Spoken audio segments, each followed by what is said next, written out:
es un poco redundante presentarle aquí en la FIM, en la Fundación de Investigaciones Marxistas, pero Martín Seco fue secretario de Estado de Hacienda entre el 84 y el 87, responsable de Economía de Izquierda Unida en los 90. Entre ambas cosas hubo una ruptura con Felipe González en la época de la corrupción y de que estaba ya muy clara el giro neoliberal del PSOE el giro neoliberal del PSOE y casi su intento de convertirse en una especie de PRI español, ¿no? Controlando todos los resortes del poder en España. Y no sé, por ejemplo, fue también miembro del Consejo Editorial del Mundo. Los periodistas españoles le recordamos por esas columnas que había en los 90 en el periódico, donde contaba cosas que nadie más contaba, además con mucha claridad y con muy buen estilo. Y bueno, también es conocido por libros como La farsa neoliberal, La pinza, La verdadera pinza, donde explicaba que en esa época en que se acusaba a Izquierda Unida de hacer el juego a la derecha, explicaba que la verdadera pinza eran las políticas económicas del PP y el PSOE, o Contra el euro, Historia de una trampa, creo que se llama, ¿no? Entonces, nada, sin más, vamos a darle la palabra para que nos cuente lo que nos tenga que contar sobre la crisis que tenemos encima. Vale, buenas tardes. Perdónenme si estoy un poco fatigado porque he llegado un poquito tarde y he venido corriendo. Bueno, después de esta intervención, yo creo que o presentación, ahora todo se resume a una cosa, que es jubilar. No estoy jubilado. Me he quedado únicamente con un artículo que escribo semanalmente en el periódico digital de república.com, y eso es lo único que hago. Lo que pasa es que Manolo pues vino, me lió y no le podía decir que no, porque somos amigos hace mucho tiempo, y dije, bueno, pues, como excepción vamos allí, pero yo ya estoy jubilado, ya aunque trabajen, que trabajen otros. Manolo me indicó que fuese el título, La crisis que viene. Bien, y lo primero que tengo que decir es que los economistas pues sabemos muy poco. Sabemos, cuando se trata del futuro, sabemos poquísimo. Mucho menos, desde luego, de lo que piensa la gente que sabemos, y muchísimo menos de lo que nos creemos que sabemos. Pero en el futuro, pues en economía es muy difícil saber las cosas, porque intervienen muchísimas variables. Entonces, quizás lo único que se puede hacer pues, es plantearnos el presente, dónde estamos, analizar lo que ocurre en este momento y después pues intentar tirar para el pasado, ver lo que ha pasado en el pasado y entre esa conjunción entre presente y pasado intentar extrapolarlo a lo que puede ocurrir en el futuro, que difícilmente a lo mejor vamos a acertar sobre lo que es, y mucho menos cuándo va a ocurrir. Mucho menos cuándo va a ocurrir. Yo me acuerdo que cuando ganó Zapatero las elecciones, entonces había terminado Aznar, Pedro Solbes, pues asumieron el tema de que tenían una buena herencia, porque todo el mundo decía que España iba muy bien, y pues los primeros que lo asumieron pues fue el PSOE, por lo menos de los Solbes. Y yo me acuerdo que escribí un artículo en El Mundo que planteaba claramente los desequilibrios que tenía entonces la economía española, y les decía que como dijesen eso se iban a comer el marrón, y efectivamente se lo comieron después, pero tardaron mucho. Yo la verdad es que creía que iba a ser mucho antes, y sin embargo pasaron 4 años largos hasta que la cosa afloró. Por eso digo que saber el cuándo pues es mucho más difícil. En estos momentos decimos que estamos en un periodo de desaceleración, pues lo dice todo el mundo. Lo dice la OCDE, que la economía se está desacelerando en todos los países. Lo dice el Fondo Monetario Internacional, que llega a afirmar que el 90% de los países en este momento están en un periodo de desaceleración, y que todo lo achacan pues, en gran medida al tema de la lucha comercial, de la batalla comercial. El Fondo Monetario Internacional se puede decir y cifrar que la pérdida de esta lucha comercial va a ser de unos 700.000 millones de dólares. Bueno, una cantidad como otra cualquiera. Pero ciertamente parece que sí, que estamos en un momento no de recesión, pero sí de desaceleración. Y esa desaceleración ha tocado también Europa, claramente.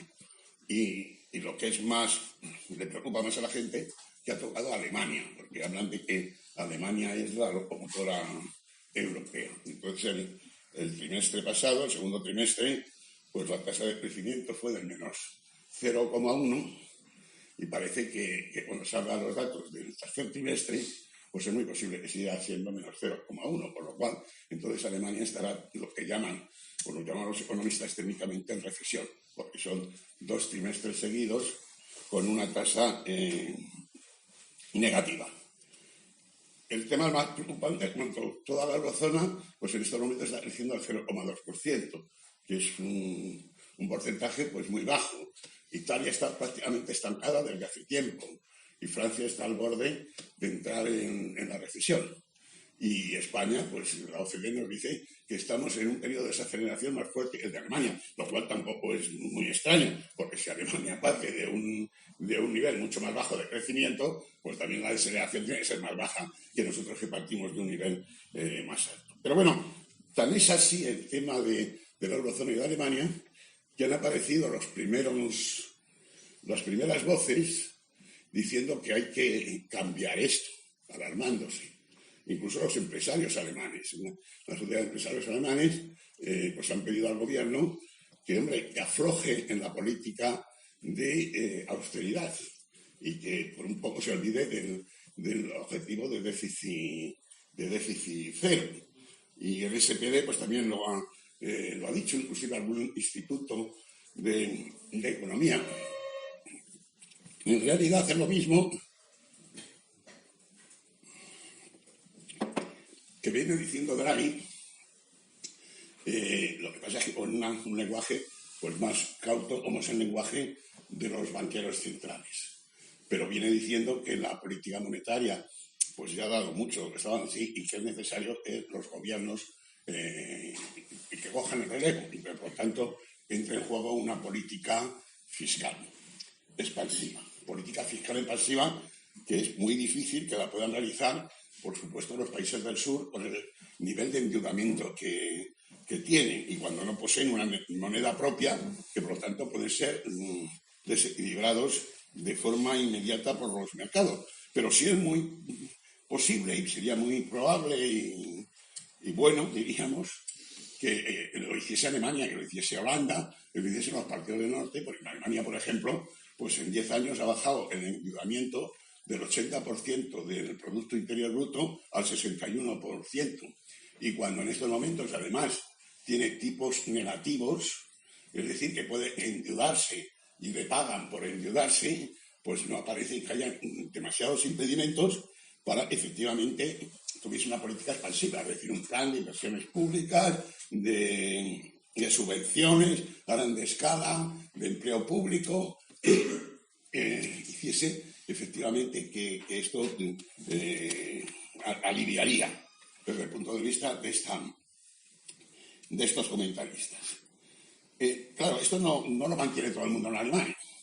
El Bundesbank sigue diciendo que no hay que dejar en absoluto apartarse del déficit cero y de la política de austeridad. Porque si Alemania se aparta de la política de austeridad, pues inmediatamente van a copiar el resto de los países, que son unos derrochones, los españoles entre ellos, y que por lo tanto no se puede. El mismo gobierno de Merkel pues mantiene la misma tesis y hablan de que esto sería pues una carga sobre las generaciones futuras que no hay por qué mantener. Quiero decir que hay en Alemania empieza a haber dos opiniones en este sentido, una a favor de la política de austeridad, de la política expansiva fiscal en el futuro, y otros que no quieren que se dé paso atrás en absoluto. Ahora bien, esa discrepancia de cara al futuro, porque en Alemania todo el mundo hace la misma y nos interesa ver el pasado para saber dónde estamos, cómo hemos llegado ahí y lo que nos puede esperar para el futuro. En el pasado, tanto unos como otros, en Alemania, la opinión generalizada en Alemania es el mismo, el relato es el mismo. Es decir, el relato de que existe, diríamos, un modelo o un ejemplo que se pone, que es el de la cigarra y de la hormiga. Es decir, Alemania está así porque ha hecho una buena política y esa política ha sido buena en el pasado y que además ha sido buena porque lo ha impuesto al resto de los países del sur.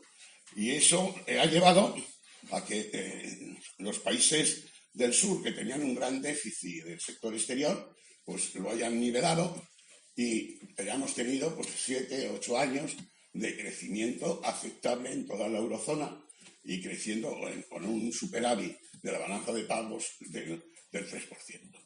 Y que bueno, que de alguna forma el modelo que plantea Alemania es un modelo basado en la exportación, no solo para ella, sino para el resto de los países. Y que no es extraño que cuando se plantea un modelo basado en la exportación, pues que en un momento en que la exportación entra en crisis porque hay una guerra comercial entre China y Alemania, y entre China, perdón, y Estados Unidos, pues se entre también en una cierta crisis, haya problemas en la eurozona. Bien, frente a ese relato, que es un relato muy simple, creo yo, de buenos y malos, ¿no? El norte y el sur, que bueno, pues se ha dado ajustes o rescates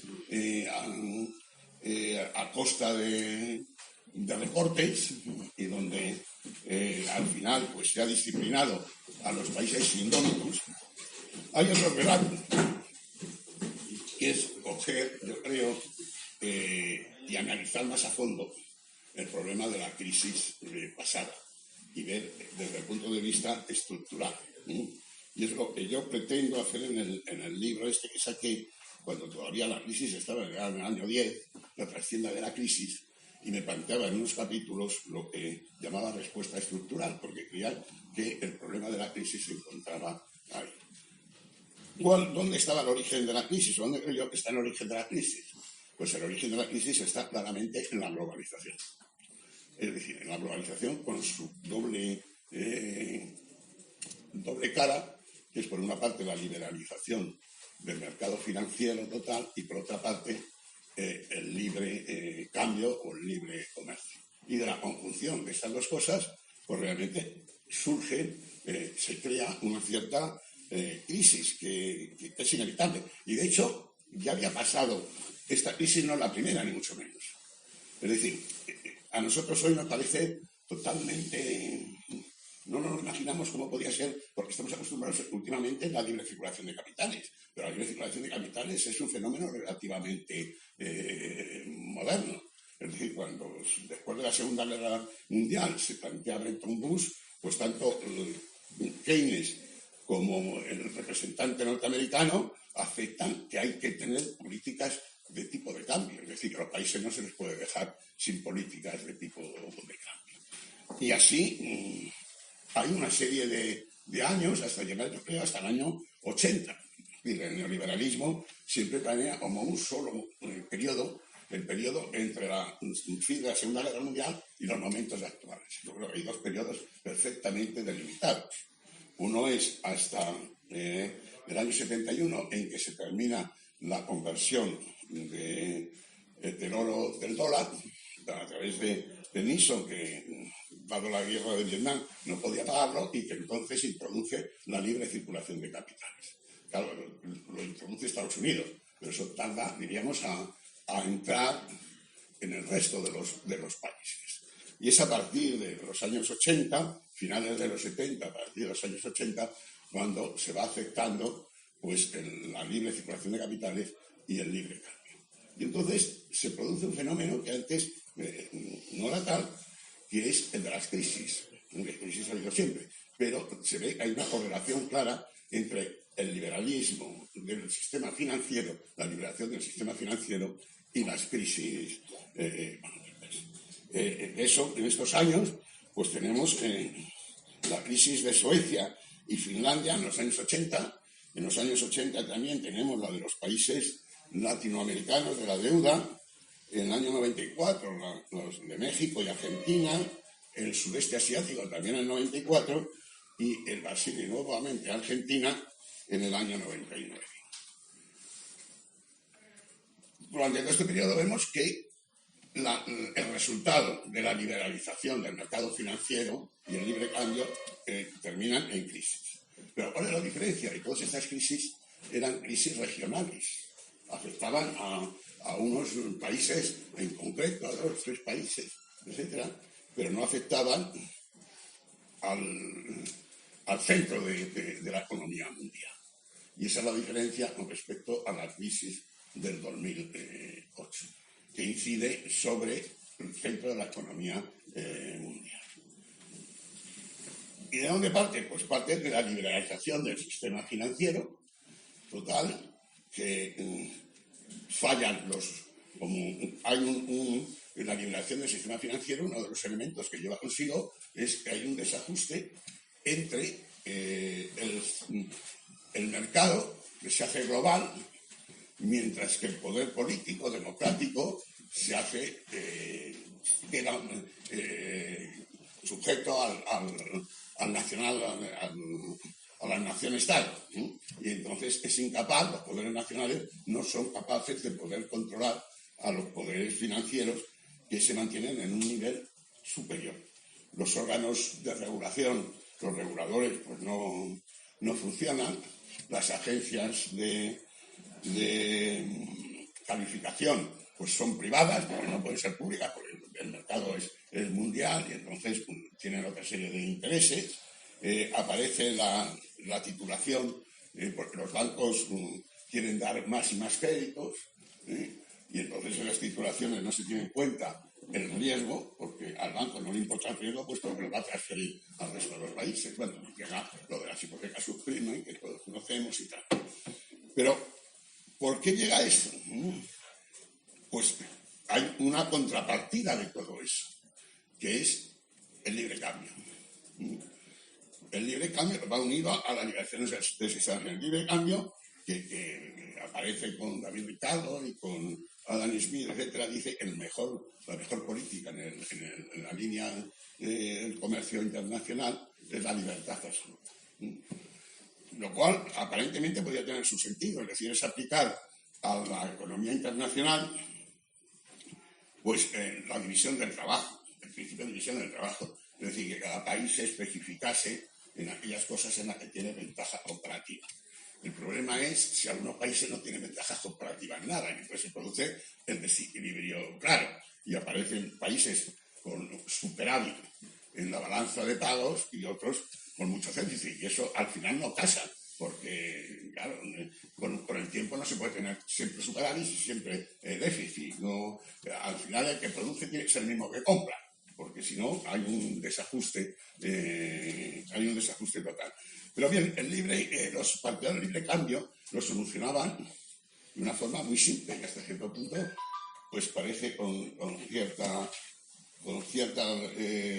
lógica. Perdonad porque se me ha olvidado apagar esto.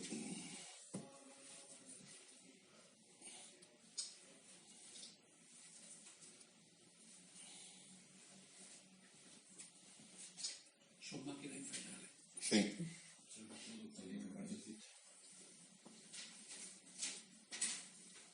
No lo voy a apagar. No pasa nada, no pasa nada. No pasa nada, si suena... No pasa nada, Vemos la pantalla que está un poco así, ¿no? Puesta. Bueno, si vuelve a sonar, lo intentamos apagar de nuevo. Decía que ellos no ven inconveniente porque dice hay un factor que a la larga, a medio plazo, va a equilibrar las balanzas, que es el tipo de cambio. Es decir, la apreciación o depreciación del tipo de cambio termina el que no tenía ventaja comparativa la tenga, porque los subprecios han cambiado frente al exterior. a través del tipo de cambio. Y los que exportaban mucho, pues como su moneda se aprecia, pues claramente tienen menos ventaja comparativa y llega a nivelarse.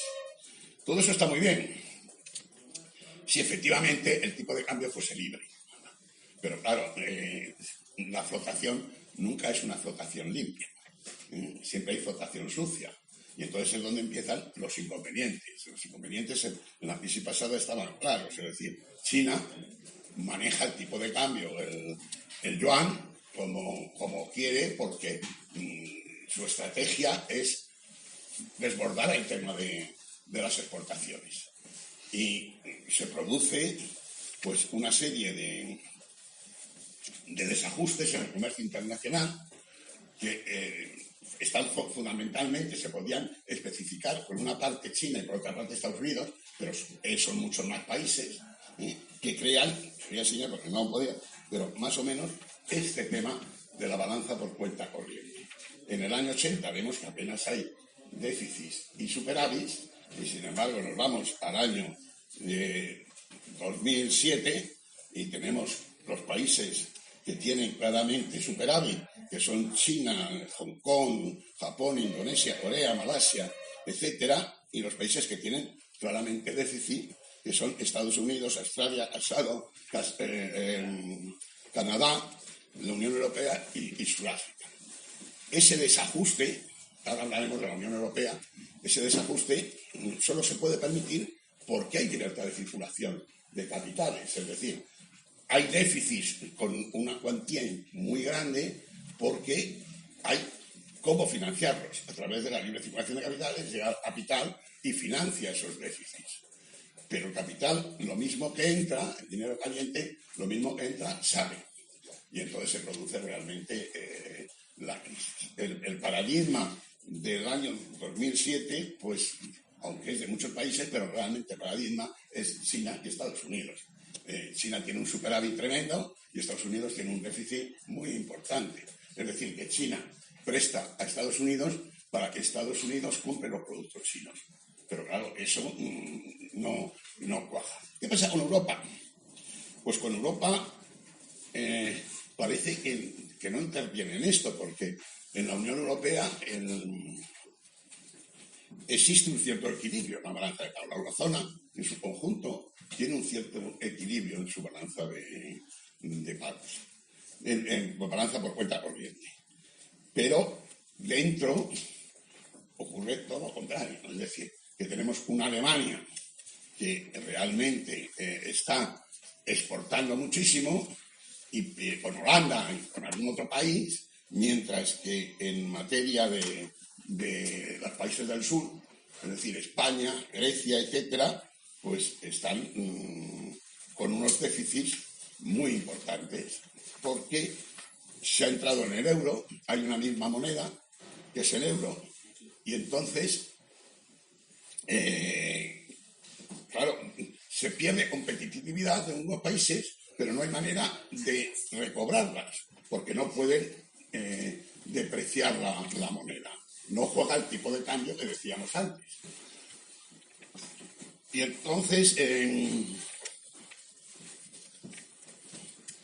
se produce el desequilibrio pues, que conocemos, por ejemplo, por dar algunos datos,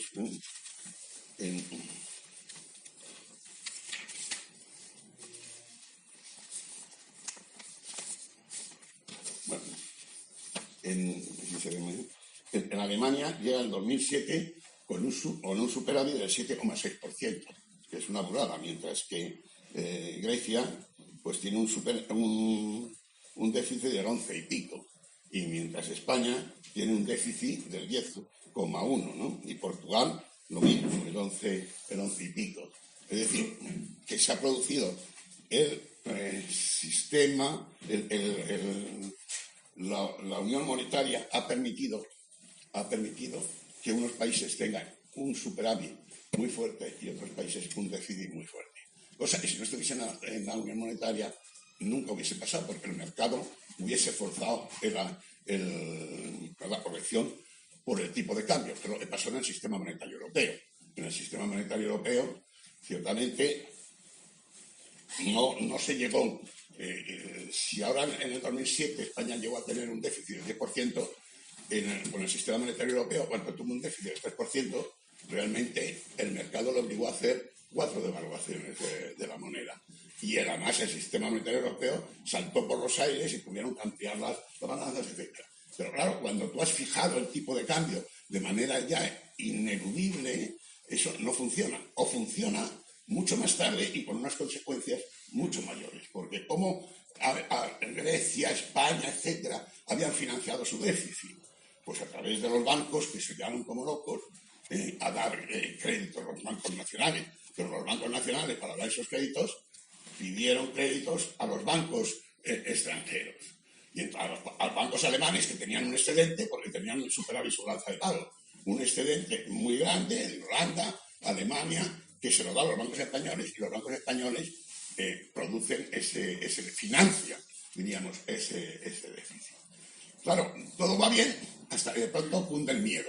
Hasta que de pronto los que han invertido dicen, cuidado, que no se va a poder. Entonces se produce la huida y se producen las quiebras y se produce todo lo que conocemos que no vamos a es decir, que la conjunción del libre movimiento de capitales, del liberalismo en el sistema financiero, con los desfases en el comercio exterior, pues crean un clima explosivo que realmente genera la crisis.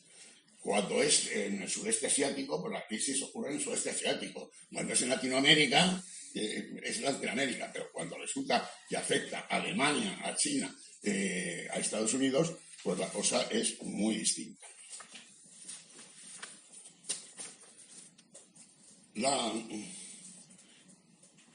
La vuelta a la normalidad, pues es como, o sea, se dice, hemos vuelto a la normalidad, la crisis ha pasado.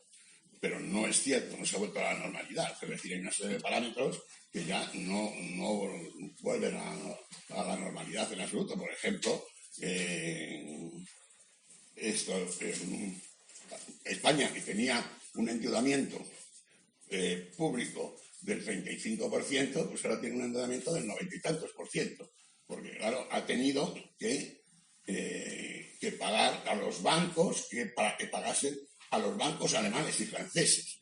O sea, ese discurso de que Alemania era la hormiga contra la cigarra de los países del sur, pues no parece tan cierto. Es decir, la culpa de Alemania es tanto como la culpa de los países del sur, porque prestaron a los países del sur, lo que pasa es que tuvieron la suficiente fuerza, o los países del sur se accedieron o tuvieron demasiada cobardía para no enfrentarse, y al final los bancos alemanes se salvaron porque estaban con el dinero del rescate, que era de todos, ¿verdad? Y los bancos españoles entraron en crisis. Bueno, las cajas de ahorro, lo que sabemos.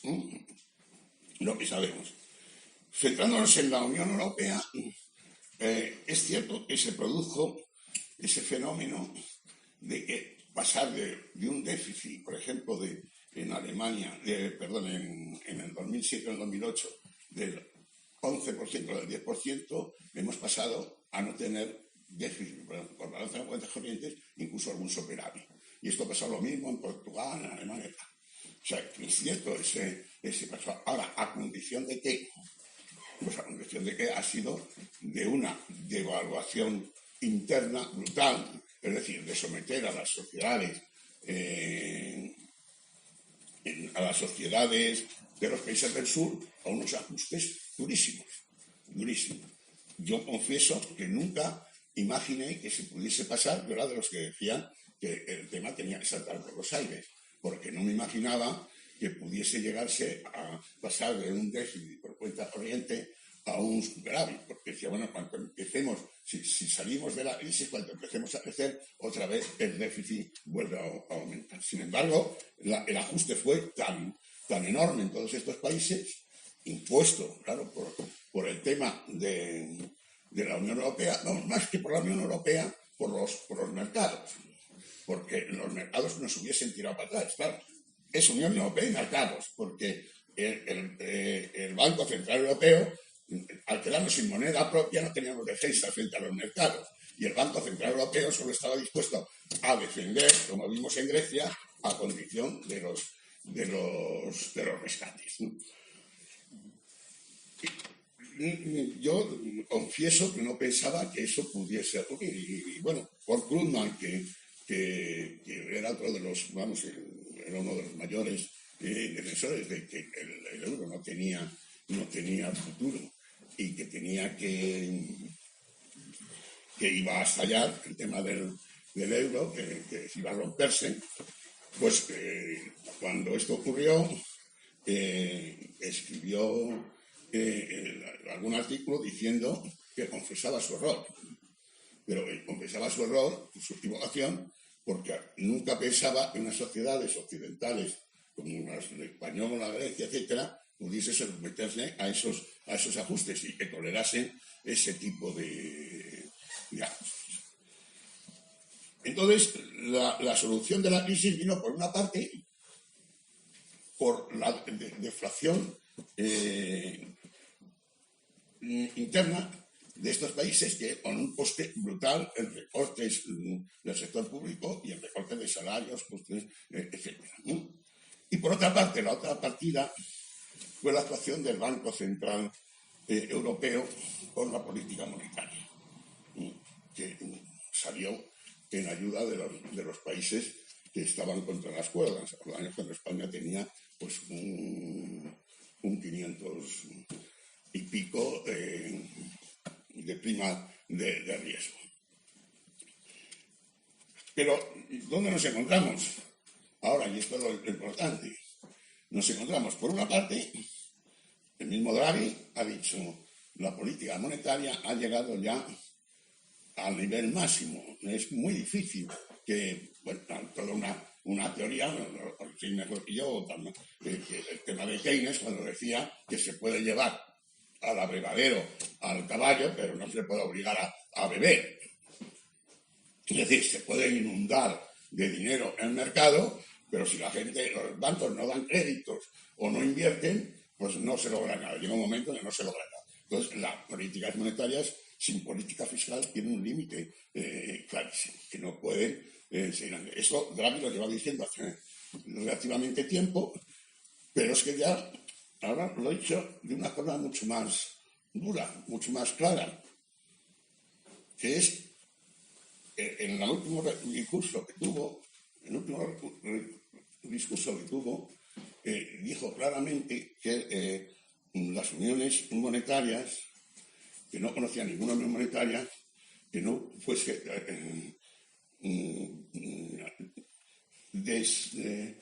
sin política fiscal. Es decir, que toda unión monetaria, aparte de la política monetaria, tenía que poner la política fiscal. Y entonces reclamaba, de alguna manera, no solo ya que los países del norte hiciesen una política expansiva, sino que la misma Unión Europea tuviese algún instrumento que hiciese posible hacer una política expansiva sin que los países tuviesen que endeudarse, sino que fuese la propia Unión Europea. Lo que después se ha llamado el presupuesto europeo, que está ahora de moda. Y ahora terminaremos enseguida con lo del presupuesto europeo. Entonces, ¿cuál es la situación en este momento?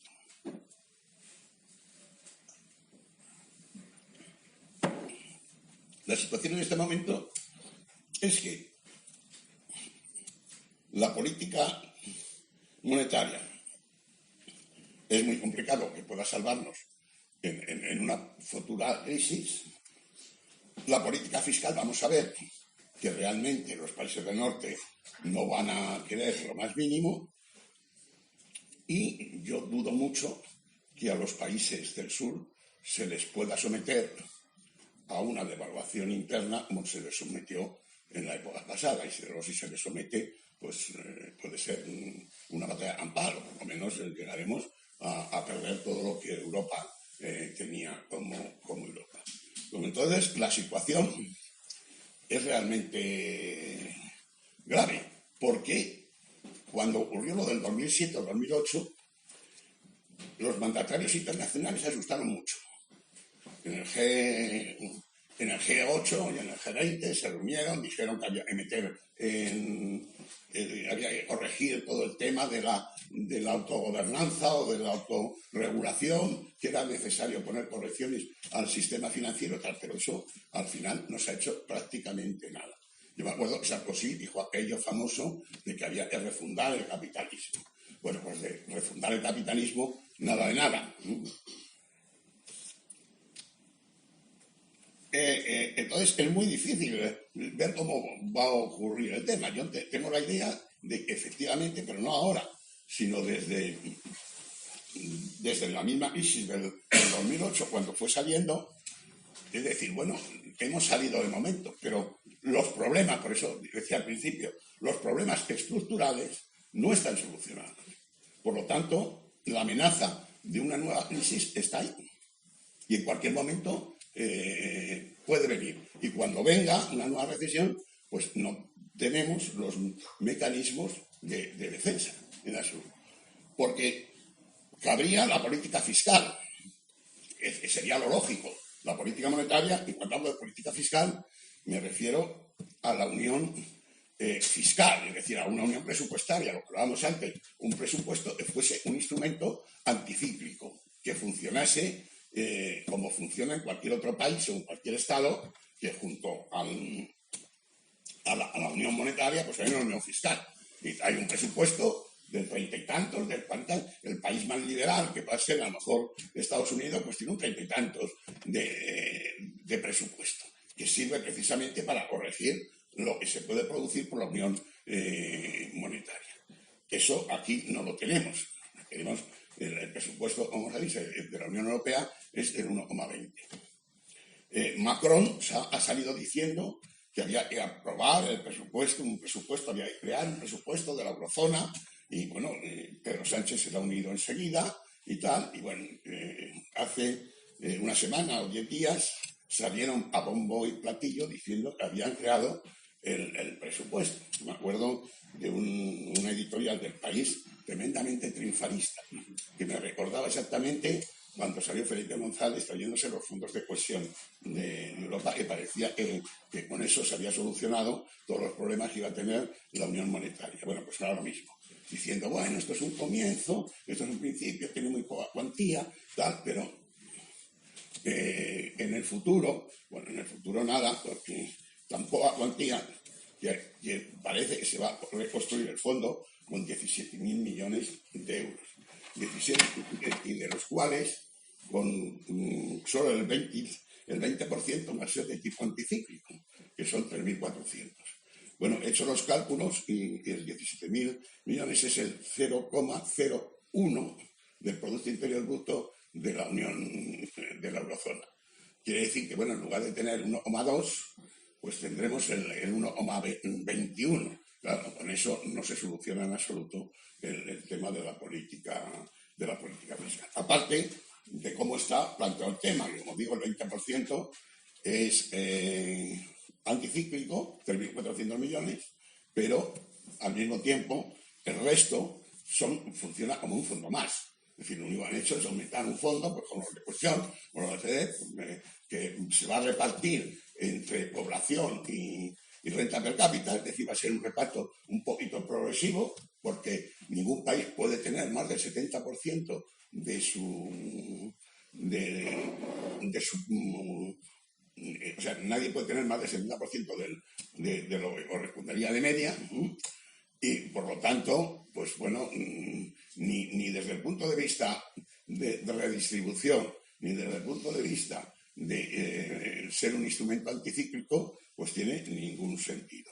Tampoco parece, ¿verdad?, que Alemania, Holanda, etcétera, estén en la tesitura de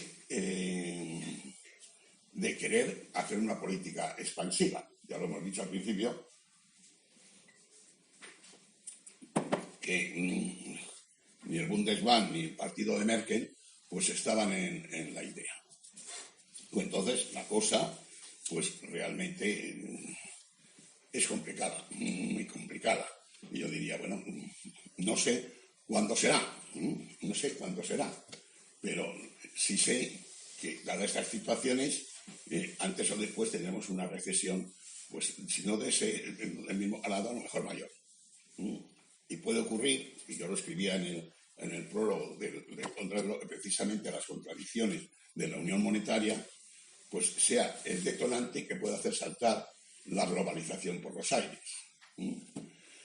Las contradicciones están ahí, están empezando con la lucha comercial entre Estados Unidos y Alemania. O sea, todo el mundo decimos, Trump es un cafre. Pues sí, es posible que Trump sea un cafre en casi todos los aspectos.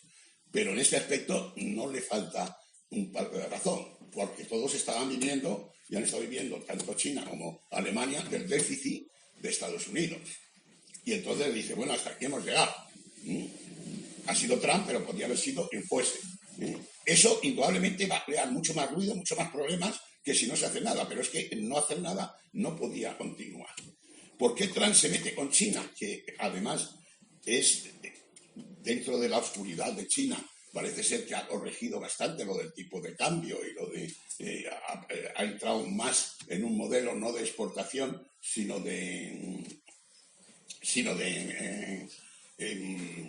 consumo interno y de inversión interna.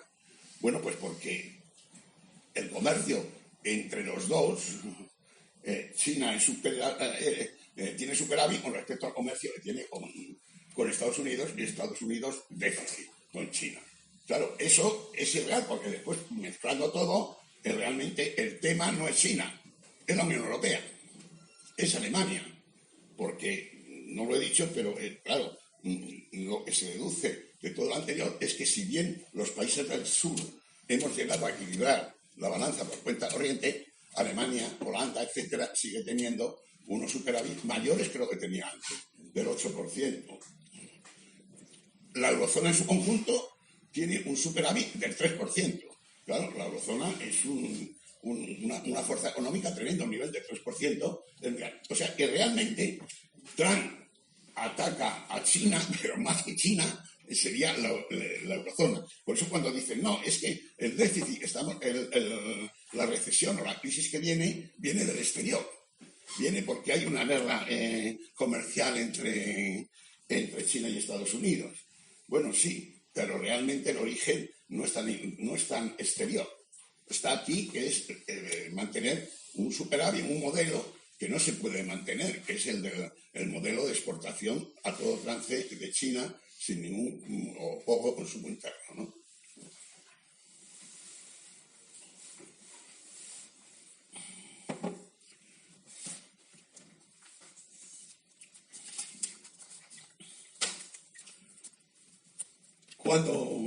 Ese es el panorama que tenemos, ¿eh?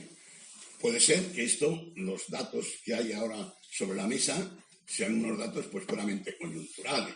Quiero decir que a lo mejor dentro de un año, dentro de 2 años, hay opiniones sobre eso. En el último reunión del Fondo Monetario Internacional, que han estado pues todos economistas muy sesudos, etcétera, pues ha habido institutos y empresas de análisis, etcétera, han dicho que bueno, esto es coyuntural, que depende del Brexit, que depende de la lucha comercial, que depende del problema de los automóviles, todas estas cosas, pero esto va a pasar y que otra vez, dentro de un año, dentro de 2, el mundo volverá otra vez a crecer a las tasas que estaba creciendo.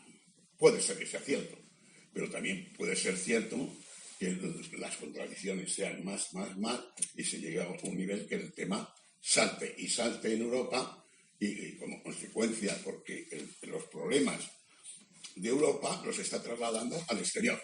O sea, hasta ahora el problema de tener un mismo tipo de cambio en Europa era un problema en el interior, porque los países del sur, que por ejemplo la inflación había crecido un 17% más que en Estados Unidos, pues lógicamente habían perdido competitividad. Y entonces se tenía que haber apreciado la moneda de Estados Unidos y depreciado las monedas del sur. Como eso era imposible, bueno, pues Alemania tenía una relación de intercambio que no es la real, como los países del sur tienen una relación de intercambio que no es la real, porque la real tendría que ser... esto es un problema para la eurozona, y es el problema que hemos dicho siempre, como que además no hay compensación a través de una unión presupuestaria, etcétera, es un problema. Pero es que ya el problema también es internacional, porque un superávit de toda la eurozona del 3% es algo que es muy difícil de mantener cuando son años y años y años. Es decir, un superávit en el fondo de Alemania del 8%, de Holanda el 8%, de Austria, etcétera, pues también crea no solamente un problema interior de la eurozona. La Unión Monetaria está creando no solamente un problema en la Unión Europea, sino que está creando un problema de tipo internacional.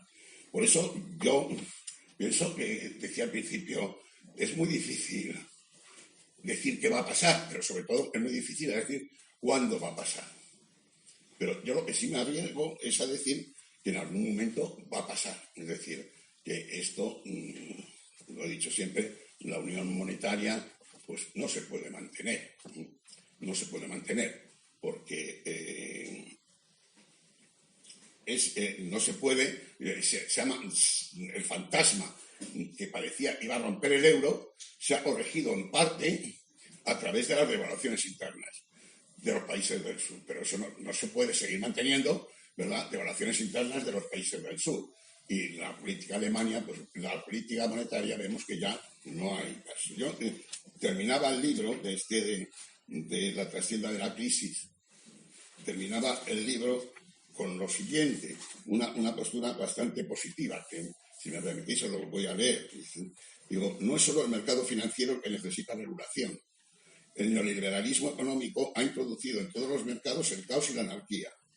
Ingenua o maliciosamente ha querido construir un sistema basado en la libertad económica absoluta, sin medida, y como tal porta el germen de su propia destrucción. Puede ser que las condiciones económicas mejoren, como mejoraron, que incluso creamos que la crisis ha pasado, pero antes o después, en economía es difícil calibrar el tiempo, volveremos a estar al borde del abismo, quizás en el propio abismo, ya que no se habrá sabido hacer caso de la advertencia. Tal vez se precise un shock aún mayor para que los mandatarios internacionales se enfrenten en serio con el problema. Y terminaba algo con un poco de literatura. Decía, ante los optimistas augurios de los que afirman que todo ha pasado, ¿cómo no recordar el final de la peste de Camín? Oyendo los gritos de alegría que subían de la ciudad, Ries tenía presente que esta alegría está siempre amenazada, pues él sabía que estas muchedumbres dichosas ignoraban lo que sí se puede leer en los libros, que el vacilo de la peste no muere ni desaparece jamás, que puede permanecer durante decenios dormidos en los muebles, en la ropa, que espera pacientemente a las alcobas, en las bodegas, en las maletas, los pañuelos y los papeles, y que puede llegar un día en que la peste, para desgracia y enseñanza de los hombres, despierte a sus ratas y las mande a morir a una ciudad dichosa. Bueno, era una forma pero lo que sí era que claro, en el 2010 no se había corregido absolutamente nada. Yo creo que ahora tampoco se ha corregido nada, porque lo que se ha corregido es, como decía, con una dureza tremenda y es irrepetible. Y eso es lo que puedo contar sobre la crisis que viene o no viene.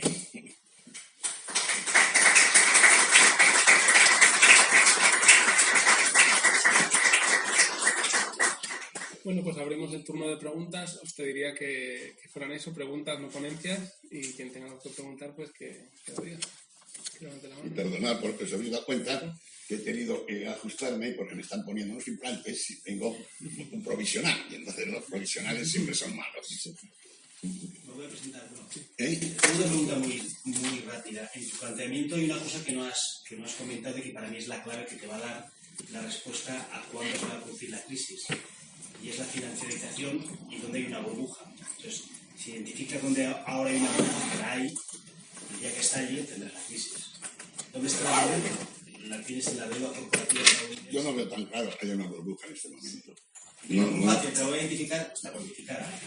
En la deuda privada high yield americana que está esparcida en fondos de pensiones y compañías de seguro de una magnitud similar a la burbuja inmobiliaria. Es cuestión de esperar. Hay una serie de índices que puede seguir.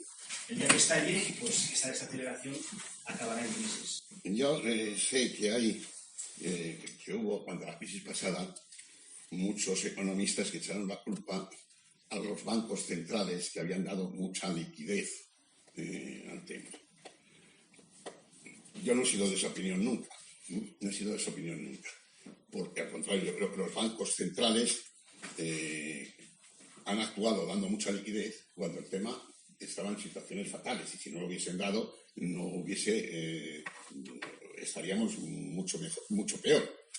Y que la burbuja se ha creado no tanto por la liquidez de los bancos centrales, sino por el desequilibrio en los mecanismos de las balanzas por cuenta corriente y por lo tanto la financiación que venía de fuera. Y además es que es difícil decirle a un banco central que controle la liquidez cuando hay liberalización absoluta y no se controla el sector exterior. El control exterior es, los que hemos trabajado en el Banco de España lo sabemos bien, ¿verdad? Que los dos factores autónomos de liquidez eran el sector público y el sector exterior.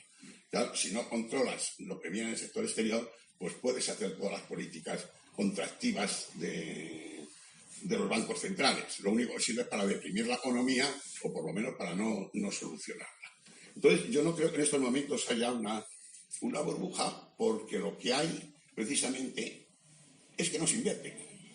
O sea, si estuviesen los bancos dando créditos continuamente, si fuese como entonces, dando créditos a la vivienda y los precios de la vivienda subiendo, ¿no? El problema de ahora, el problema en el Banco Central Europeo es que da liquidez y los bancos no dan préstamos, no dan hasta el punto de que tienen que penalizarles por el dinero que guardan en el Banco Central, porque los bancos dicen, no, lo guardo en el Banco Central porque no sé qué hacer con el dinero. Por eso digo que yo creo que burbuja en este momento no la veo, pero en cualquier momento se puede crear. Apúntala, acuérdate de mí, deuda corporativa estadounidense, allí, y solamente un periodo, el periodo que va de octubre del 2018 a diciembre. Ese trimestre fue nefasto para la bolsa y para esa deuda. Fue un profit warning de una emisión de bonos de General Electric, nada más. Ya, pero... Está inundado, ¿eh? Yo puedo decir que la naturaleza va a ser diferente. La naturaleza no va a ser la banca, olvídate, va a ser corporaciones, grandes corporaciones no financieras que van a petar. Andrés. Una pregunta un poquillo biográfica. Por lo que cuenta, la eurozona parece un mecanismo de extracción de rentas, ¿no? Alemania chupa de los países del sur y, bueno, uno se endeuda porque el otro está prestando. En los años 80 había un optimismo hacia la entrada en Europa orteguiano, ¿no? Salimos de la dictadura y esto nos va a homogeneizar y tal. Yo creo que había gente como usted, ¿no?, que estaba en Hacienda, secretario general, que esto ya lo veían venir. ¿Cómo era el clima con los socialistas de la mayoría absoluta cuando, no sé, en el 86 fue cuando se quitan los últimos vestigios socialdemócratas de economía, ¿no?, de Velasco, usted, etcétera? Y en los 80, vamos a ver, yo esto de la Unión Europea y tal, la verdad es que en el 80 ni lo tocaba, ¿eh? Y yo diría que ni siquiera se tocaba demasiado en España. Es decir, todo el mundo, yo creo, todo el mundo estaba en la idea, efectivamente, de ese optimismo, de decir, Europa se nos había parecido como la tierra prometida durante tantos años del franquismo, sin libertades, allí estaban las libertades y tal. Y además España no nos habían admitido, seguían sin admitirnos. En el 80 seguían sin admitirnos. Entramos en el 86, ¿verdad? Yo sí, lo que me acuerdo, y os lo cuento como anécdota, en el comité de dirección de Hacienda estaba Boyer de ministro y estaba Solbes, que era el secretario general técnico. Y Solbes llevaba el nombre del ministerio, que era Marín, el que llevaba las negociaciones, como sea, pero en la parte del ministerio, que era muy importante, porque era la Hacienda, y además Boyer, que mandaba, lo llevaba Solbes, que era el que iba a las reuniones y tal.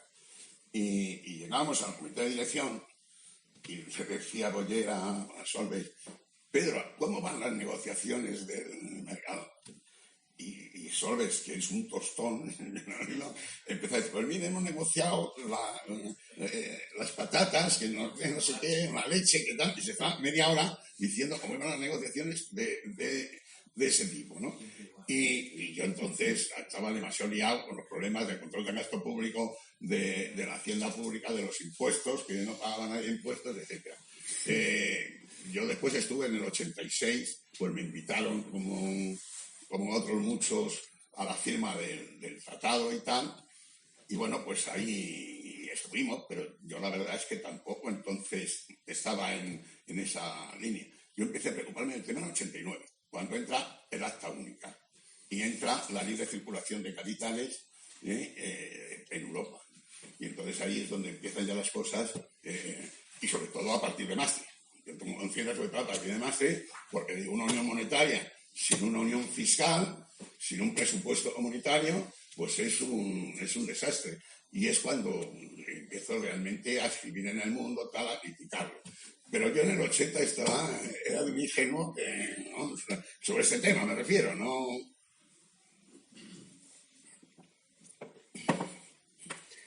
¿Otra pregunta aquí delante? Sí.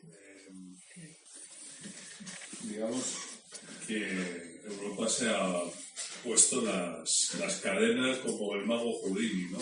Se ha encadenado, ha llenado de candados porque tratado, pues, no solo los tratados, que hemos metido en la Constitución la regla de equilibrio presupuestario. Alemania la tiene consagrada en la Constitución.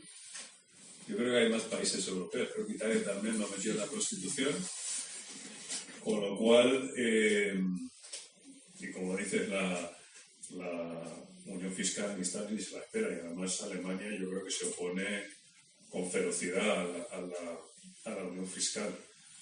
Y como dices, el presupuesto de 1,2%, ahora 1,21% ridículo en relación al PIB. Entonces, yo no soy optimista. Y lo que creo que habría que empezar a pensar, y no sé si has hecho alguna reflexión, es cómo se gestiona una salida del euro. ¿Cómo lo plantearías? Yo tengo mi punto mi forma de verlo, cómo lo haría, pero me gustaría ver tu opinión sobre cómo plantearías esa salida, porque creo que la política monetaria va a agotar su curso, la política fiscal no nos van a dejar desarrollarla, no nos van a dejar ejecutarla, no va a haber un mecanismo de transferencia de renta dentro de la Unión Monetaria Europea. En Gran Bretaña se marcha a tiempo, digamos, pero nosotros nos quedamos dentro. ¿Qué hacemos? Yo lo de la Constitución, sinceramente, hace la ley, hace la transición. O sea, yo creo que es lo que menos me preocupa, porque en condiciones de necesidad, pues es condiciones de necesidad y punto, ¿no? Hombre, me preocupa el no tener moneda propia, porque ahí sí que estoy vendido, ¿eh? No puedo defenderme frente a los mercados. Claro, lo de la unión monetaria es una cosa tan absurda, y cómo se generó, aparte de los intentos que había habido anteriores y la serpiente europea y esas cosas y tal, pero lo último fue el intento de Francia de meter en vereda a Alemania.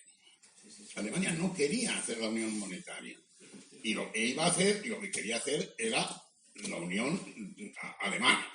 Y entonces Francia dijo, bueno, Alemania se junta, es una potencia, el marco nos hunde, aquí hay que por lo menos controlar el marco. Y plantea el tema y le fuerza a Alemania a crear la unión monetaria para controlar el marco. Lo que pasa es que a través del euro, no del marco, nos controla a todos. O sea, nosotros controlamos a Alemania, Alemania nos controla a todos. Nunca se ha pensado, o sea, yo creo que solamente en algunos partidos socialdemócratas, no sé si con buena voluntad o por excusa, pues han pensado que esto podía ir adelante. O sea, siempre, yo me acuerdo que las discusiones que siempre tenemos en esto, con la gente más o menos de izquierda, era decir, bueno, ya sabemos que hay muchas carencias en este momento, pero hagamos la unión monetaria y ya vendrá lo demás. Es decir, eran muy evangélicos, eso de lo demás se nos dará por añadidura. Bueno, pues claro, no, los países del norte nunca iban a aceptar esa añadidura. porque significa una transferencia de recursos tan grande de esos países al sur. Pensemos únicamente lo que ha significado la unión de las dos Alemanias y las transferencias que ha habido de renta de la Alemania occidental a la Alemania oriental. Claro, eso había un objetivo político, era unir las dos Alemanias, y ha habido muchas críticas dentro de la Alemania occidental, ha habido muchos problemas y tal, pero claro, pensar que eso mismo lo iba a hacer con el sur es totalmente absurdo. Claro, la unión monetaria hubiese podido tener sentido si hubiese seguido los 5 países o los 6 países, primero los fundadores, que eran más o menos homogéneos, a lo mejor podían haber hecho una unión monetaria, pero bueno, tampoco lo lograron, porque bueno, cuando hicieron lo de la serpiente, al final no aguantaron con la serpiente. Pero ahora, la pregunta que tú planteas, ¿qué es la salida? Pues yo ahí, yo creo que la salida ahora de cualquier país sería un desastre para ese país. Sería imposible. Yo confío más en que el tema de la salida sea en bloque, porque se rompa el tema. Yo sé que hay opiniones, no sé si Pedro seguirá teniendo la misma opinión de que había que plantear la salida. Yo creo que me parece que en estos momentos los problemas serían tan fuertes para el país que intentase salir, que a mí me da miedo decir que sí, que hay que salir, porque lo que sí pienso es que vendrá eso, que seguramente las contradicciones sean tan grandes que la Unión Monetaria termine saltando por los aires y entonces sea distinto. Pero claro, salir con la deuda que tenemos en euros. Claro, dice, bueno, pues se quita la deuda y se denuncia la deuda. Sí, pero claro, ¿y quién te presta después? ¿Y cómo lo haces? Y, no sé, yo lo veo tremendamente... fíjate, yo creo que lo único a lo mejor que hubiese podido es Grecia en su momento. Porque Grecia lo ha pasado tan mal que yo dudo de que si se hubiese salido en su momento al principio de la Unión Monetaria, lo hubiese pasado peor que lo ha pasado dentro. O sea, a lo mejor en aquel momento, pues Grecia podría haber dicho, bueno, pues me voy. Lo hubiese pasado muy mal, pero es que también lo ha pasado fatal dentro de la Unión Monetaria, ¿no? Pero si, no sé si no quiero tampoco acaparar mucho tiempo, pero si la crisis que va a venir, que ya llueve sobre mojado, porque la anterior no se ha resuelto, sigue habiendo una tasa de desempleo del 14%, un poquito menos, una décima menos, pero se está desacelerando muy rápido, o sea que la crisis que viene puede ser de un sufrimiento social mayor todavía que el que hubo en la pasada. Entonces, si el escenario que se nos echa encima es tan malo, bueno, a lo mejor habría que tener un poquito de valentía y proponer la salida del euro, ¿no? Ya mismo, lo que pasa es que, claro, sabemos que en el escenario político a mí me da un miedo, porque a lo mejor sí hay que hacerlo, pero no conscientemente, sino el tema está del follón que se arma, que no solamente es España, Grecia, es Portugal, es decir, que hay una ruptura, que entonces eso ya sería distinto, sería distinto que salir un solo país. Pero bueno, yo admito que haya en todas las opiniones, es un tema tan tremendamente problemático que... Hay una pregunta por ahí. Tiene que ver con esto, ¿vale? Sí, sí. No, yo insistiría un poquito en el tema que acabas tú de decir. Bueno, los daños que hizo la crisis de 2008 están ahí. Sí. Y por eso trataría de evitar decir que la crisis se ha superado, estamos saliendo de la crisis, porque las secuelas de ese destrozo que batió la crisis la estamos sufriendo en términos de paro, desigualdad, todas las infinitas cosas que fomentan ese tipo. Y lo que tenemos que tener claro es que si hubiese otra crisis se vendría a sumar, ¿no?, a un desastre, una desolación tal como la que hay, que sí que entra el terreno ese que tú has planteado, político. ¿Será posible? ¿Se aguantará la sociedad? Bueno, no sé, esa vez digo porque no hemos equivocado tanto al hacer pronósticos de que la sociedad aguantaría o no aguantaría, que posiblemente en el futuro tampoco tengamos tampoco estamos ahora en condiciones de saberlo, porque además eso depende de condiciones políticas, de condiciones sociales, de que haya una dirección política, todo eso. Bueno, a lo que iba, que insistamos un poquito que la crisis está aquí, que estamos en crisis, y que no nos vendan que la crisis es pasada, porque todo esto facilita un poco el avance de la derecha, ¿no? Y como no hay crisis, o como estamos saliendo de la crisis, bueno, pues ya podemos hacer, bueno, lo que estamos viendo, una derechización de la sociedad que es un poco tenebrosa, en un sentido, bueno, ya no comento las cosas, que estamos todos al tanto. Y debemos decir, no, esto es una situación intolerable por tantos motivos que tendríamos que, bueno, las partes reivindicativas en la ciudad deben estar un poco agitadas, contestando, etcétera. Bueno, primer tema, perdón. Luego, yo estoy un poquito de acuerdo con lo que ha dicho mi compañero, que ha tratado mucho el tema de los desequilibrios financieros, ¿no? Que ha sido un poco la raíz de la crisis, ¿no? Pero al mismo tiempo, desequilibrio hay todavía inmenso, ¿no? Y se cuenta de China y Estados Unidos con el tema de... Pero al mismo tiempo hay un problema de aumento de la financiarización de la economía. Las magnitudes que cualquiera que bueno, si las sigue y las conoce, es que estamos a los mismos niveles de activos y pasivos financieros que hace 10 años, ¿vale? Y claro, hay que pensar que en cada pasivo financiero lo que hay es un tío que tiene que pagar, ¿vale? Y un tío, y el que tiene el activo, la gente que tiene el activo espera cobrarlo. Y te puedes encontrar con que en ese volumen que está creciendo y que de hecho se ha crecido como consecuencia de las políticas de los bancos centrales, esto es metiendo dinero en una crisis, ¿no? Por así decirlo. Todo que te vaya a hundir, le doy dinero en una crisis. Pero no estamos metiendo mucho dinero y podemos encontrarnos con que surjan desequilibrios de cualquier tipo. No voy a... el Lehman Brothers es un caso de una gente muy endeudada que de pronto quiebra. Esto que hemos tenido los ingleses, ¿cómo llaman? Los viajes. Sí, pero eso puede surgir en cualquier instante, porque tiene que estar todo, está todo como inestable, está todo un poco como podrido, está todo un poco hipertrofiado. Y la consecuencia de esto, digo ya, que con esto acabo, porque yo creo que efectivamente las magnitudes financieras están desorbitadas.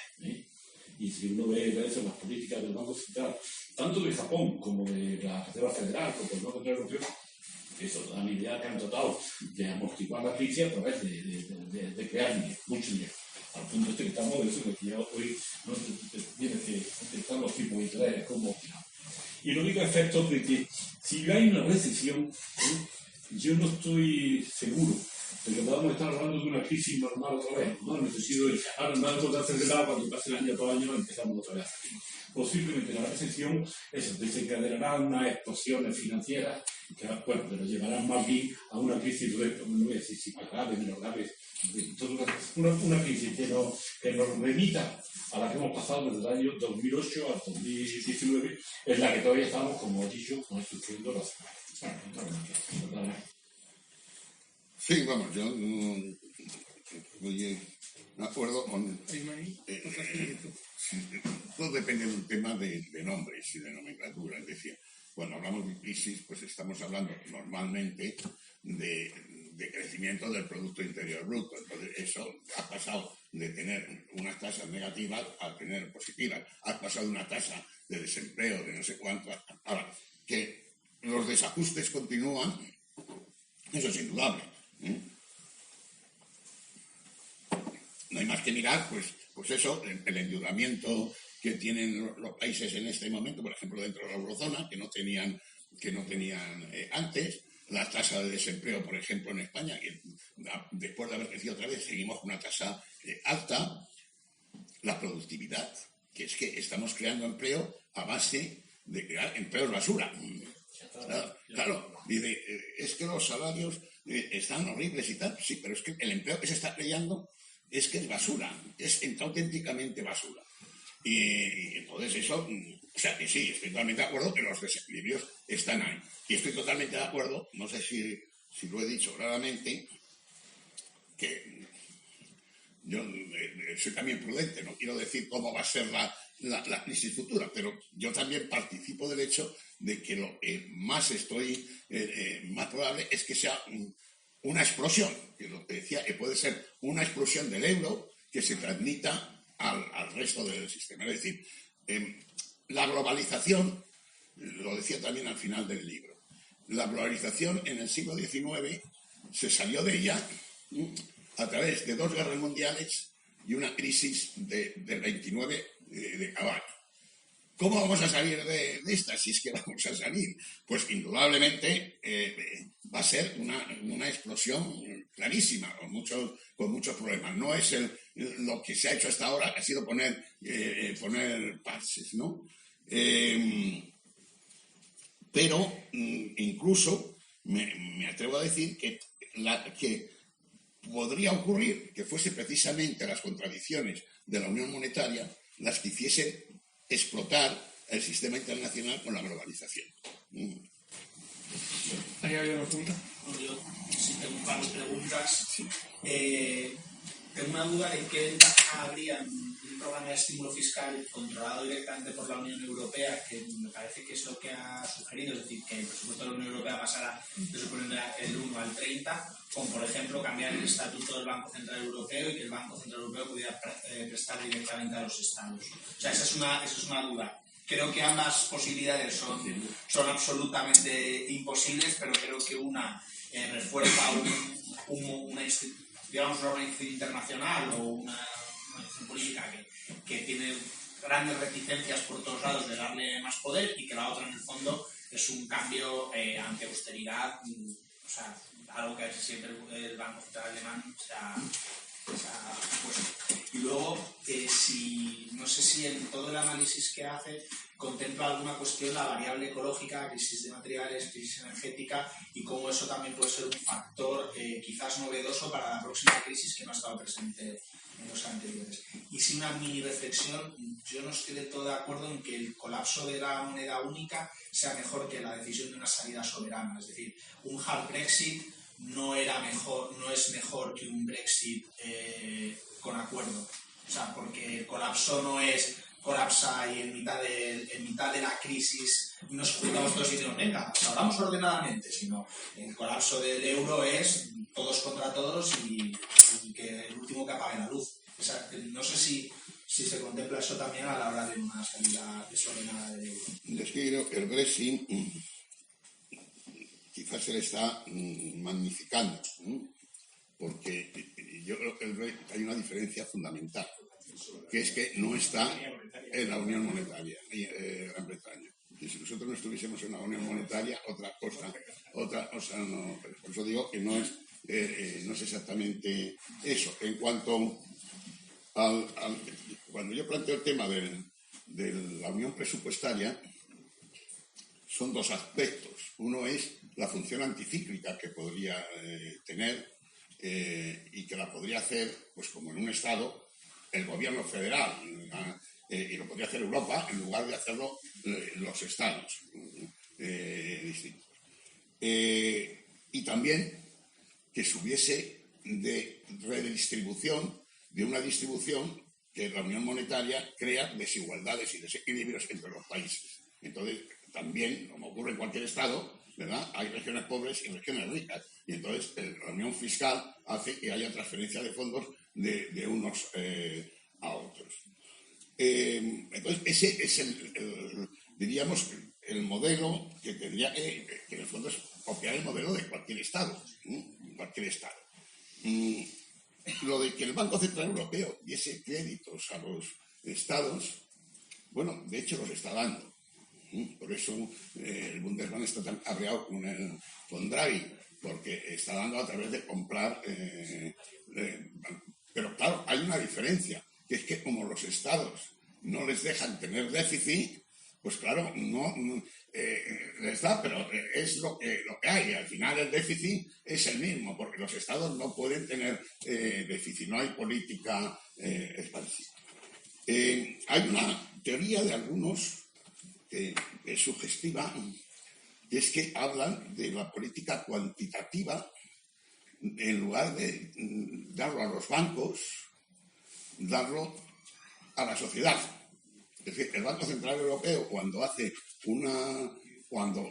lanza el dinero, en lugar de darlo a los bancos, que parece ser que no tiran, pues darlo de forma que hubiese pues un fondo, lo que fuese, para crear carreteras en la Unión Europea, para dar subsidios de desempleo, para tal.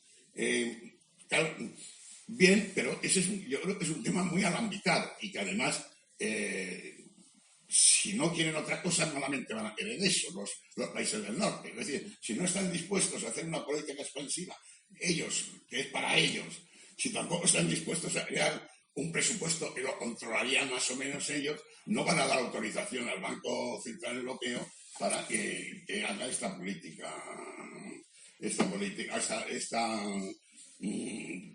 expansiva a través del regar con dinero a la sociedad. La siguiente era ahí. Yo, digamos que por el ambiente en que me muevo, ¿no? Y digamos, los economistas socialdemócratas, pues lo que tengo que decir es que todo el mundo es prudente, en el sentido de que nadie sabe lo que va a pasar. O sea, eso es un dato que me refiero con respecto a la anterior situación en la que parecía que había mucha gente que sabía lo que va a ocurrir. Ahora todo el mundo, nadie dice lo que va a ocurrir. Lo que sí es que todo el mundo, cogiendo tus palabras, digamos, de los economistas avancelistas, en el sentido de diciendo, primero hacemos la unión monetaria y después el propio sistema nos obligará a crear un presupuesto común, etc., ¿no? Y entonces, el problema que yo les entiendo es que dicen, bueno, vamos a ver qué podemos hacer. Y están creando mecanismos paliativos. El tema de garantía del depósito común europeo, se está hablando seriamente de crear un fondo de desempleo europeo, que sería un elemento, digamos, redistributivo. Incluso el tema de que las inversiones no entren a computar en el déficit para justamente hacer una política potencialmente expansiva. El problema conceptual es que quieren hacerlo todo sin modificar las reglas. Es decir, el tema de que la unión fiscal, el tema de los impuestos, cada país se tiene que buscar la vida. Con lo cual hay una carrera baja permanente. El tema de los impuestos de los países fiscales europeos sigue existiendo. Con lo cual, están atados a ese planteamiento de intentar hacer una política paneuropea y al mismo tiempo mantener las reglas existentes.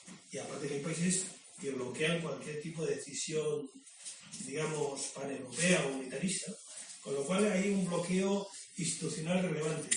Entonces, yo no sé ahora mismo, digamos, qué mecanismos europeos, porque está Europa bloqueada entre los, entre comillas, europeístas, los que consideran que su país está mejor, como está ahora mismo la situación institucionalmente, con lo cual no hay posibilidad de avance y sí que todo el mundo va a ver la crisis, pero no hay arreglo.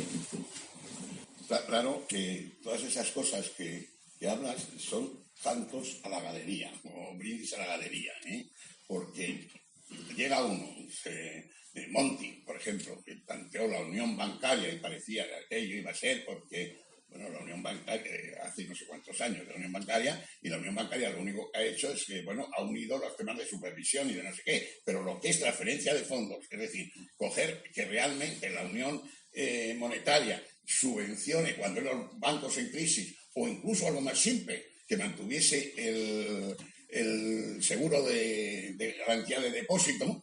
Es decir, cuando empieza la redistribución, que es lo importante, ahí se cierra todo. Ahora, con lo del presupuesto, lo mismo, mantenerse un fondito, pero en absoluto esa redistribución, porque no están dispuestos a hacerlo. Lo del seguro de desempleo es posible que lo creen, pero cuando lo creen, seguro que no servirá para nada, porque será un sistema en que cada país se terminará pagando lo suyo y entonces únicamente le darán créditos. Bueno, claro, es que no, de alguna manera, pues no, lo principal no están dispuestos a aceptarlo ni Alemania, ni Holanda, ni tal. Que por otra parte es hasta cierto punto lógico.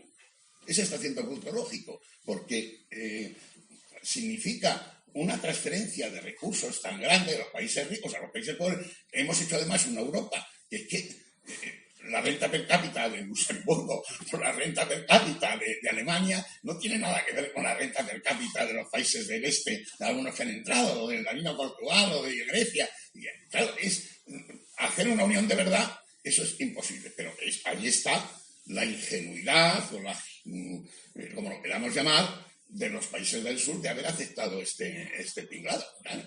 Y haber aceptado lo de la unión monetaria, porque teníamos que haber pensado que eso nunca se podía haber hecho, porque nunca iban a aceptar esa transferencia de recursos, ¿no? Bueno, hay 4 palabras pedidas, vamos a respetarlas y acabamos el acto. La siguiente era... Empezaste hablando de que el problema venía de la globalización. Y lo curioso es que estamos hablando mucho de Europa y de los problemas europeos. Y la verdad es que no solo China, toda Asia está en un polo de desarrollo en el cual quizás tengan otros parámetros a la hora de afrontar las crisis. África está en unos niveles de crecimiento que no tienen nada que ver con los nuestros. Es decir, si realmente hay una globalización y un movimiento libre de capitales, pero sin embargo los trabajadores de los países no se pueden mover y saltar las barreras que se saltarán por mucho que mueran en el Mediterráneo, es decir, estamos condenados a que haya crisis en los países occidentales ricos, crisis sistémicas hasta que realmente haya un equilibrio, hasta que se vaya forjando un cierto equilibrio con los otros países en desarrollo. Bueno, vamos a ver, yo he hablado mucho de la unión monetaria, porque creo que es donde se dan, lo decía también en el libro, es donde se da el tema de la globalización y del neoliberalismo económico de la forma más perfecta, porque es donde el libre cambio, por ejemplo, se da de la forma total y perfecta, la libre circulación de capitales se da totalmente perfecta, la libertad de personas no, pero eso desde el punto de vista económico, bueno, es otro problema, de alguna manera, porque sí se podía lograr cierto equilibrio, aunque fuese muy duro, a través de las emigraciones. Entonces, es que la Unión Europea está ahí en el centro de lo que es la globalización. Y yo creo que la globalización no se puede mantener, como no se mantuvo en su momento, que llegó a las dos. Es decir, que hay que volver otra vez al capital, meterlo en el Estado Nacional, ¿no? O en una Unión Europea, a mí no me importa, yo no tengo ningún problema con la Unión Europea y con la Europa si fuese realmente federal, si fuese un Estado, si tal. Pero hay que retomar otra vez el equilibrio, tiene por fuerza que volverse a un equilibrio entre poder económico y poder político, y que el poder político controle al poder económico. Porque si el poder económico está totalmente desmandado, pues el tema es ese. Es decir, o bien habrá crisis de tipo regional, pero cuando afecte al centro del sistema, pues la crisis puede ser tremenda, porque como digo, no puede ser que unos países, no puede ser que Alemania esté teniendo el 8% de superávit de la balanza de eso es imposible. Un año y otro. Eso es imposible, porque no es que tenga ese superávit, es que de alguna manera se está chupando un dinero, unos activos, que ahí sí te doy la razón, porque ese superávit lo que crea es un capital que está en Alemania y que no se gasta, y que entonces se presta a otros que son los deudores, y ahí es donde se pueden crear realmente las burbujas, que es lo que pasó en el 80. Es decir, Alemania se quedó con unos excedentes tremendos de capital, el capital dijo, ¿qué coño hago yo aquí? Me voy a los países del sur, que además no tiene riesgo de cambio porque es la misma moneda, lo presta a los bancos nacionales del sur, y los bancos nacionales dicen, bueno, yo tampoco tengo riesgo de cambio, o sea, y lo prestan, bueno, pues empiezan a dar créditos de hipotecas y toda la vida y por ahí, ¿no? Entonces, por eso digo que quizás la mayor contradicción está en la Unión Europea, porque eso mismo, China, siendo un régimen tremendamente, bueno, pues ha corregido algo el tema del superávit, por lo menos aparentemente.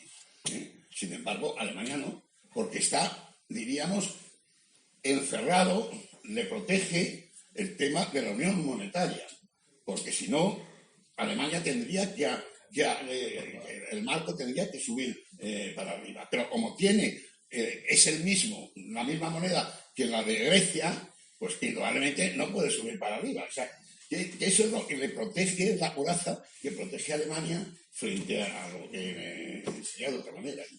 Bueno, 3 últimas preguntas, la tuya.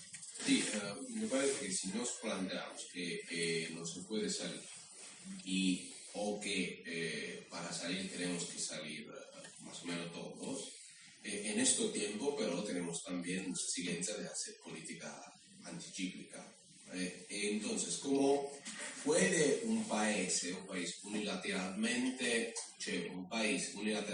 puede tener herramientas para hacer estas políticas? Por ejemplo, hay gente que dice que una moneda complementaria o fiscal podría ayudar a hacer políticas nacionales anticíclicas.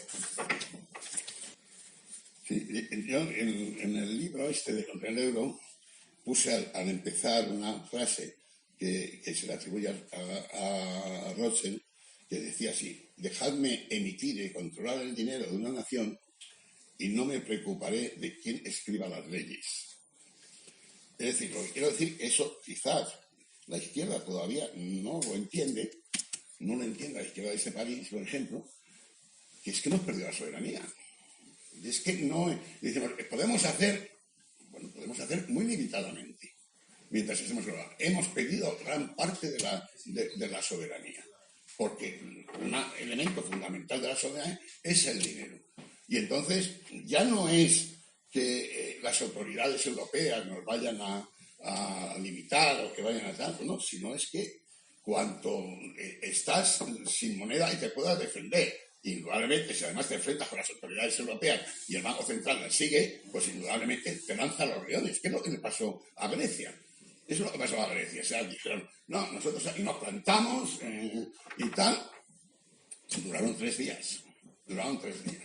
Claro, los que sí pueden hacer una política fiscal son los países porque lo que le digo, están teniendo un excedente muy grande de dinero y podrían hacer una política fiscal. Alemania, Holanda, etcétera. Pero no quieren, porque además siguen con la idea de que es muy bueno eso de ahorrar. O sea, tienen, en definitiva, es que Alemania ha caído en la política mercantilista. O sea, ha vuelto al mercantilismo, donde la riqueza de las naciones está en tener un superávit tremendo en la balanza de pagos, ¿no? Penúltima pregunta que hay al fondo. Sí. Bueno, yo creo que una crisis se puede entender como la corrección de un desequilibrio que se ha estado gestando lentamente. Entonces, la pregunta es ¿cuál es el desequilibrio de la economía mundial? Y, por lo que has dicho, serían los superávits déficits. Los superávits déficits de los distintos países. Entonces, la pregunta es, bueno, es un problema de paridades entre las monedas, ¿no? Y ¿cómo se ha producido esas paridades tan divergentes para generar esos superávits déficits? Y claro, si es un problema de paridades, entonces, bueno, la política de demanda real podrá ayudar, pero no bastará. Esto sería mi primera pregunta. La segunda es, bueno, en definitiva, ¿quién es el agente provocador, detonante de la crisis? Pues parece que es Trump.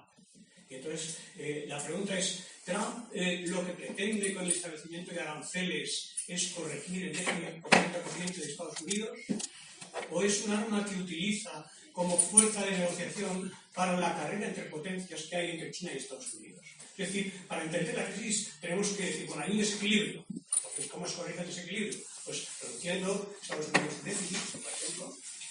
O bien, no es un problema de desequilibrio, es un problema de que Estados Unidos quiere contener a China.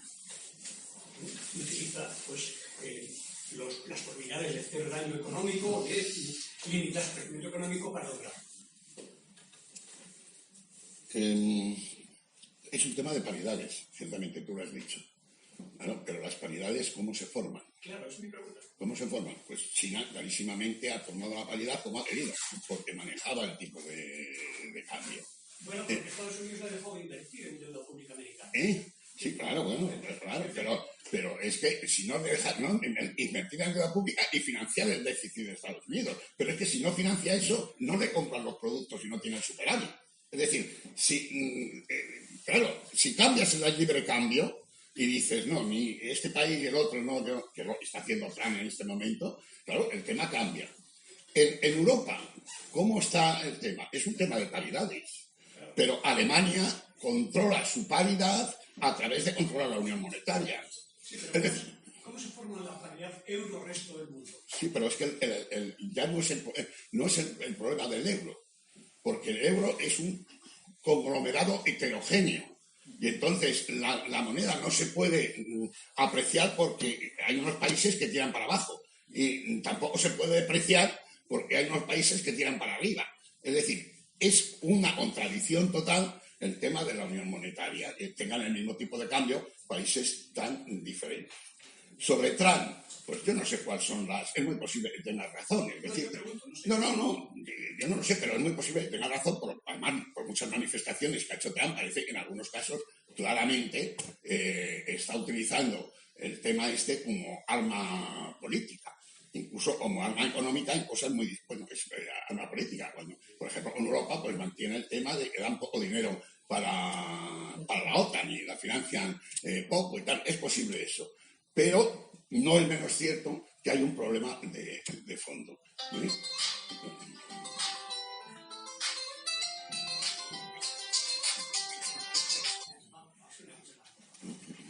Bueno, queda la última pregunta. No, bueno, era una reflexión al hilo del comentario que habéis hecho sobre el QE para el pueblo, digamos, ¿no? Del Banco Central. El Banco Central hiciera gasto directamente o diera fondos directamente para hacer políticas de gasto. Pero me estaba acordando de que tuve una conversación con Miguel Ángel Fernández Ordóñez hace un año o dos, y me decía, yo estoy pensando en crear una moneda digital desde los bancos centrales. Y fundamentalmente dice, ¿cómo desde los bancos centrales? ¿Quién la pone en circulación? ¿Quién la mete en la economía? Dice, no, es que yo lo que no quiero es que los políticos se metan en el gasto público, que lo hagamos todo desde los bancos centrales, ¿no? Y lo estaba recordando porque me da muchísimo miedo esta idea de que los bancos centrales, que son organismos no elegidos democráticamente y no sometidos a ningún control democrático, sean los que decidan dónde se gasta y en qué se gasta. Para eso tenemos los parlamentos y los gobiernos. Para eso se inventó la democracia. Eso está no se inventan los bancos centrales. Cierto, pero no te preocupes, que el Banco Central no va a hacer eso si los gobiernos no lo autorizan, y los gobiernos no le van a autorizar. No les van a autorizar. No hay problema ninguno. Sobre esto que dice de Fernández Ordóñez y la moneda digital y tal, yo sí creo que hay un cierto problema que depende cómo evolucione, que es el famoso tema de las monedas. Eso sí puede ser a medio plazo un peligro porque... Libra, me preocupa más Libra. Claro, me preocupa más Libra, Facebook. La moneda de Facebook es la que me preocupa. ¿La problema ahí? La de Facebook, la Libra esta que quiero montar. Esa es la que me preocupa. Sí, pero todo eso sea que de alguna manera no haya un Estado o un conglomerado de Estados que lo respalde. Eso puede ser, bueno, la historia está llena de casos, ¿no? De lo famoso del tulipán, que decían Galbraith, hasta las acciones de las compañías del sur, ¿no? Bueno, con esto terminamos.